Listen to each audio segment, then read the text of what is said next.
খুবই কম লোকজন আসছে দেখি, 14 জন।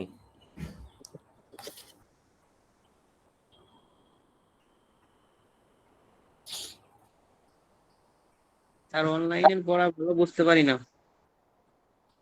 বইটা পড়তে হবে রিয়াজ। স্যার অনেক পড়া পড়ে যায়। হুম, আমি তো চাচ্ছিলাম না অনলাইনে। তো মানে আজকে আমি আশা করছিলাম এই সপ্তাহ, তো আজকে থেকে তো মোটামুটি টেম্পারেচার ভালো দেখতেছি আমি। দিতে পারতো, আজকে থেকে অফলাইনে দিতে পারতো।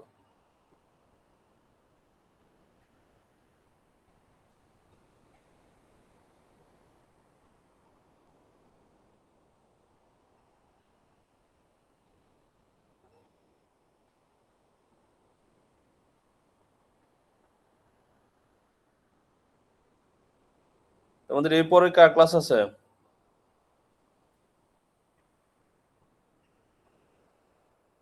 শুনতে পাচ্ছ আমার কথা? স্যার কুতুব স্যারের। কয়টায়? 9টায়? জি স্যার। ওকে, তাহলে আমরা স্টার্ট করে দেই। আচ্ছা, তো স্যার হ্যাঁ বলো। 5.3 এর এই ডি লন এস দিয়ে যে ফাংশনটা ডিফাইন করা হয়েছে, একটু একটু যদি একটু বলতেন, ধরতে পারি নাই। কোনটা? স্যার এই যে এখানে, হ্যাঁ এখানে ডি লন এটা? এস। হ্যাঁ হ্যাঁ।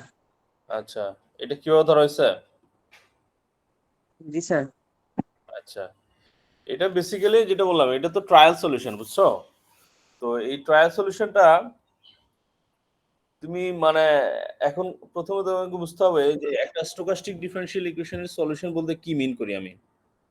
হ্যাঁ, তো এখন সলিউশন আমরা কিন্তু, তোমাদের যদি খেয়াল থাকে, যদি তুমি আগের এইখানে যাও দেখবা যে এখানে সলিউশন বলতে কি মিন করছে স্টোকাস্টিক ডিফারেনশিয়াল ইকুয়েশনের। এই যে পেজ 104-এ দেখতে পাচ্ছ? দেখতে জি পাচ্ছ স্যার। তোমরা?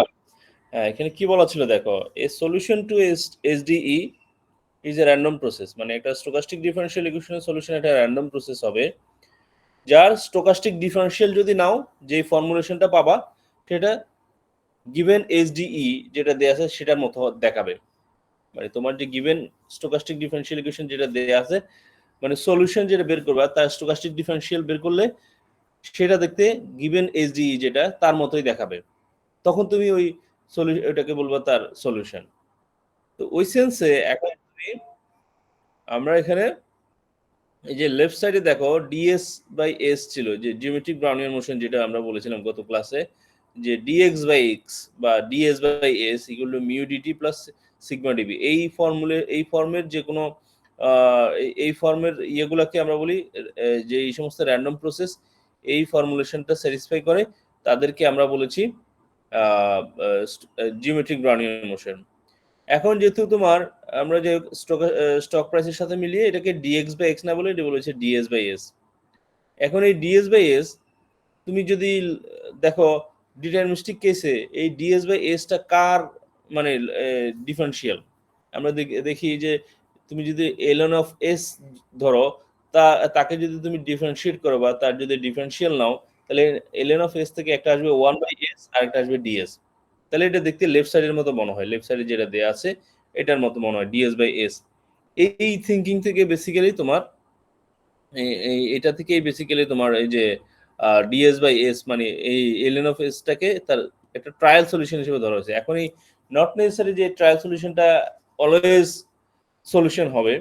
কিভাবে হবে, তুমি কখন হবে সেটা হচ্ছে, আমি এই এটা এলএন অফ এস ধরে ইতো ফর্মুলা অ্যাপ্লাই করে যখন এই যে ফাইনালি আমি এস পাচ্ছি, দেখো এই এস এরকম একটা ফর্মুলেশন আসছে, এই এস এটা হচ্ছে সলিউশন পেয়েছি। এখন এই এস এর যদি তুমি স্টোকাস্টিক ডিফারেনশিয়াল বের করো, মানে ডিএস বের করো ইতো ফর্মুলা, যেটা আমরা আগের চ্যাপ্টারে শিখেছি, S is a function of, দেখো ওখানে টি বিটি, তার মানে টু ভেরিয়েবলের ফাংশন। এই এস থেকে তুমি যখন ডিএস বের করো, তুমি দেখবে যে আবার জিওমেট্রিক ব্রাউনিয়ান মোশনের এসডি এইটা পেয়ে যাচ্ছ, মানে তুমি মেইন এসডি এটা পেয়ে যাবা।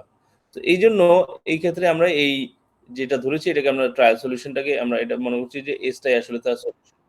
ওকে, এইভাবে আগানো হয়েছে। এটা হচ্ছে বেসিক্যালি তোমার স্টোকাস্টিক ডিফারেনশিয়াল ইকুয়েশন, এই যে লেফট সাইডটা যেটা আছে এটা দেখে আইডিয়া করা হচ্ছে ডিএস বাই এস, বা এই টার্মটাকে ধরেই এই ln অফ s ধরে এটাকে আগানো হয়েছে। ওকে, সো ln অফ s ধরে তুমি যখন এটা স্টোকাস্টিক ইথো ফর্মুলা অ্যাপ্লাই করলা, এই ফর্মুলা অ্যাপ্লাই করে তুমি ডি অফ ln s বের করলা, ডি অফ ln s থেকে ফাইনালি তুমি ইন্টিগ্রেশন করে তুমি এই যে সলিউশন পেয়েছো st ইকুয়াল টু দিস, এই যে এটা। সো এই st ইকুয়াল টু দিস, এটা যদি এখন তুমি স্টোকাস্টিক ডিফারেনশিয়াল বের করো, তুমি দেখবা যে ওই যে জিওমেট্রিক ব্রাউনিয়ার মোশনের মতো হয়ে যাচ্ছে। তো দ্যাটস ওয়াই আমরা ওইভাবে এগিয়েছি আর কি। তো এটাই হচ্ছে মেইন কনসেপ্ট এটা ট্রায়াল সলিউশন, মানে আমি একটা ডিটারমিনিস্টিক কেস ধরে ওটা ধরে আগাবো। যদি আমি দেখতে পাই যে আমার যে সলিউশন আসছে সেটার স্টোকাস্টিক ডিফারেনশিয়ালটাও ওই এসডি এর মতো দেখাচ্ছে, তাহলে আমি বলবো যে হ্যাঁ এটাই হচ্ছে তার সলিউশন। এখন কি বুঝতে পারছো এটা? জি স্যার, বুঝতে পারছি এখন। হ্যাঁ, এখন এই এসটি যেটা আমরা পেয়েছি, দেখো এটা হচ্ছে যেহেতু এক্সপোনেনশিয়াল টার্ম, এটা হচ্ছে বেসিক্যালি এটা কখনোই নেগেটিভ হবে না। তো এখন এইটা এইটা তাহলে কি ডিস্ট্রিবিউশন ফলো করবে? আমরা দেখলাম যে এটা যখন এটা লগারিদমিক নিয়েছি, লগ নিয়েছি, এই যে ln of st by s naught, s naught তো কনস্ট্যান্ট আর st হচ্ছে র্যান্ডম প্রসেস, তাহলে ln of st equal to this, এই যে রাইট সাইডে টি আর ব্রাউনিয়ার মোশন আছে, যেহেতু টি আর ব্রাউনিয়ার টি টাইমস দিস, এটা তো কনস্ট্যান্ট, আর সিগমা বিটি ব্রাউনিয়ার মোশন হচ্ছে normally distributed. So ln of st টা আসলে নরমালি ডিস্ট্রিবিউটেড। তাহলে ln অফ st যদি নরমালি ডিস্ট্রিবিউটেড হয়, তাহলে st হবে লগ নরমাল ডিস্ট্রিবিউশন ফলো করবে। ওই থিংকিং থেকে বলা হচ্ছে যে এই যে এই তোমার st যেটা এখানে, সেটা আসলে লগ নরমাল ডিস্ট্রিবিউশন ফলো করে, এই যে লগ নরমাল ডিস্ট্রিবিউশন ফলো করে। সো সেই লগ নরমাল ডিস্ট্রিবিউশনের যে প্রবাবিলিটি ডেনসিটি আছে 1 বাই সিগমা তোমার root twice pi, 1 by sigma root twice pi, আর সাথে হচ্ছে তোমার যে ওই মানে নরমাল ডিস্ট্রিবিউশনের মতো যা যা আমরা লিখি, সাথে ওই যে 1 বাই এক্স একটা টার্ম এক্সট্রা আসবে, যে যেহেতু ln অফ এক্স এর একটা ডেরিভেটিভ এখানে অ্যাড হবে। এখানে তোমরা দেখো যে এম মানে আসলে মিন বুঝাইছে এখানে, এই যে এর মিনটা কত, ln অফ st এর মিন, ln অফ st এর মিন এখানে বের করা হয়েছে যে এই টার্ম থেকে, এটাই হচ্ছে তার মিন, এই যে mu minus half sigma square T, আর হচ্ছে ভ্যারিয়েন্স হচ্ছে এই যে sigma square T. Okay, so এইভাবে বেসিক্যালি তোমার এগুলো এখানে ওই জাস্ট সিম্পল নোটেশন দিয়ে দেখাচ্ছে, যাতে এগুলা নালে আদারওয়াইজ এই এক্সপ্রেশনটা দেখতে অনেক বড় মনে হবে তোমার। হ্যাঁ, তো আমরা যেটা বলেছিলাম যে geometric Brownian motion this is suitable for stock price dynamics, কারণ এই তোমার স্টক প্রাইসটা আসলে কখনোই নেগেটিভ হয় না। সো এটা হচ্ছে অ্যাডভান্টেজ, জিওমেট্রিক ব্রাউনিয়ার মোশনটা বেসিক্যালি আমরা এই ধরনের স্টক প্রাইস মডেলিং এর জন্য ইউজ করি। বাট অ্যারিথমেটিক ব্রাউনিয়ার মোশন, যেটা গত ক্লাসে আমরা বলেছি যে অ্যারিথমেটিক ব্রাউনিয়ার মোশন তোমরা যদি দেখো, অ্যারিথমেটিক ব্রাউনিয়ান মোশনের এই যে সলিউশনটা, এই যে এটা, এই সলিউশনটা কিন্তু টোটালি এটা কিন্তু নেগেটিভ হতে পারে, কারণ ব্রাউনিয়ান মোশনের ভ্যালু নেগেটিভ হতে পারে। এখানে কোনো এক্সপোনেনশিয়াল টার্ম নয়, এটা নেগেটিভ হতে পারে। So arithmetic Brownian motion is not suitable for stock price dynamics. এটা কিন্তু তোমার এই যে এইখানে বলা আছে, দেখবে একটু পরে দেখবা, এটা এটা হচ্ছে অ্যারিথমেটিক ব্রাউনিয়ান মোশনের একটা লিমিটেশন। সো আমি যেটা বলবো যে এই দেখো এই চ্যাপ্টারে কিন্তু তোমার মানে টপিক কিন্তু বেশি নাই, জাস্ট দুইটা স্টোকাস্টিক ডিফারেনশিয়াল ইকুয়েশন আমরা দেখলাম, কারণ এর পরের গুলো হচ্ছে ফোর্থ ইয়ার সিলেবাসে আছে। তো তুমি যদি এই দুটা ভালো করে পড়ো, এবং এক্সারসাইজে দুই তিনটা প্রবলেম আছে, আমি যদি একটু দেখাই এক্সারসাইজের প্রবলেম।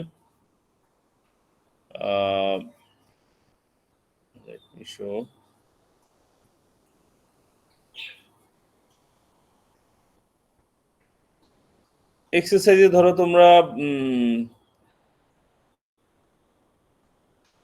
প্রথম তিনটা প্রবলেম এক্সারসাইজের, প্রথম তিনটা, এই তিনটা যদি ইয়ে করো 1 2 3, এই তিনটা, আর ওই যে geometric Brownian motion, arithmetic ব্রাউনিয়ার motion, এই 4-5টা জিনিস যদি তোমরা পড়ো, এখান থেকে কিন্তু একটা মানে ফুল সেট কোশ্চেন হওয়ার সম্ভাবনা আছে। বুঝতে পারছো?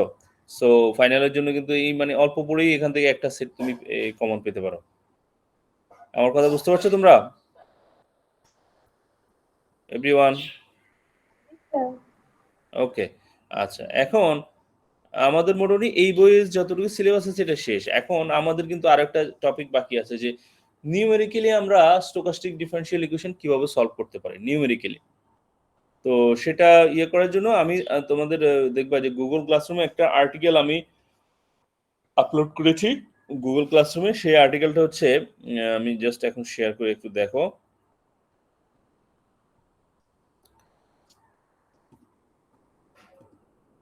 দেখতে পাচ্ছ এই পেজটা?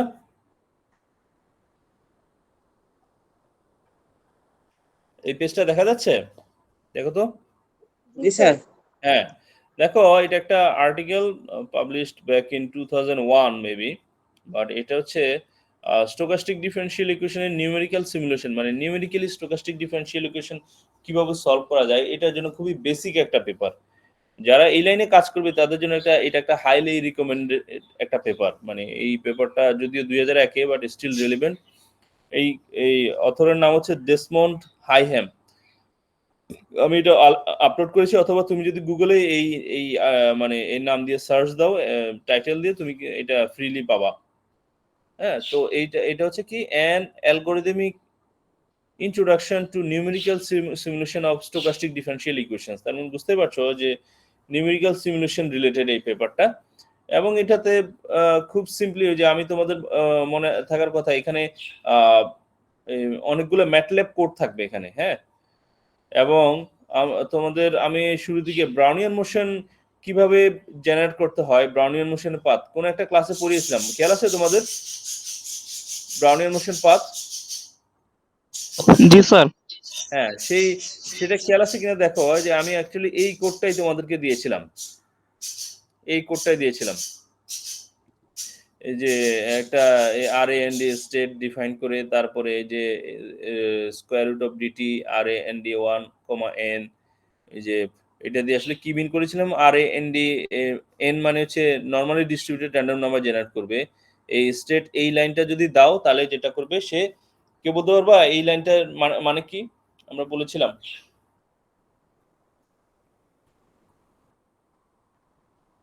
স্যার র্যান্ডম ভেরিয়েবলটা আর কি কিভাবে নিবে আর কি 100 পর্যন্ত? না না, 100 পর্যন্ত না। এটা আমি 100 দিতে হবে নট নেসেসারি, এটা আমি 50 দিতে পারি, 1 2 3 কোনো সমস্যা নাই। এটা হচ্ছে একটা স্টেট ডিফাইন করা, মানে আমি যদি same set of random variable বারবার জেনারেট করতে চাই, ধরো, কারণ কি তুমি র্যান্ডম আর এন ডি এন, এটা তো র্যান্ডম, এক একবার রান করলে এক এক ধরনের পাথ দেখাবে। বাট আমি যদি same set of random variable বারবার জেনারেট করতে চাই, তার মানে আমি যদি যতবারই রান করি, আমি যদি সেম ব্রাউনিয়ান মোশন পাথটাই দেখাতে চাই, সেম ব্রাউনিয়ান মোশন পাথ দেখাতে হলে তোমাকে same set of random variable বারবার জেনারেট করতে হবে। সো সেই ক্ষেত্রে এই যে এই লাইনটা তুমি যদি লেখো আর N D state, 100 not necessary, এখানে অন্য নাম্বার হতে পারে, তাহলে এটা হচ্ছে তার মানে একটা র্যান্ডম নাম্বার একটা স্টেট ডিফাইন করবে, এবং যেটা always same set of random variable generate করবে। বুঝতে পারছো এই কথাটা মানে কি?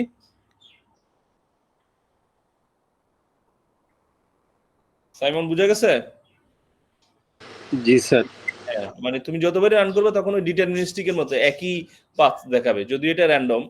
বাট তুমি যখন এই লাইনটা লিখবা তখন দেখা যাবে যে এটা always same set of random variable generate করবে, কাজে তোমার সেম ব্রাউনিয়ান মোশন পাথ পাবো যতবারই জেনারেট করো।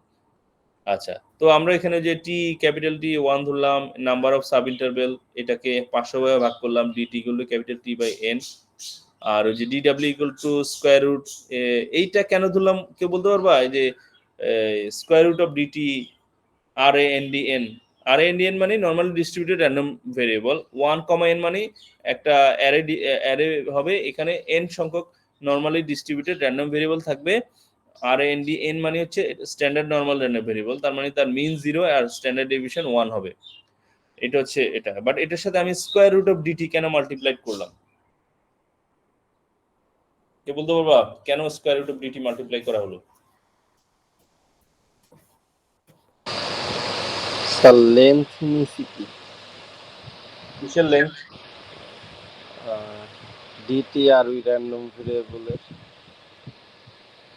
ক্লিয়ারলি বলো, ব্রাউনিয়ান মোশনের মানে মিন কত? ব্রাউনিয়ান মোশনের লেন্থটা আর তার কি ব্যালেন্স কত বলো? নিছি। ব্রাউনিয়ান মোশনের মিন কত আর স্ট্যান্ডার্ড ডেভিয়েশন কত? মিন 0 আর হলো ইয়া তো লেন্থ অফ টাইম আর কি। Length of time. তাহলে আমি তো ব্রাউনিয়ান মোশন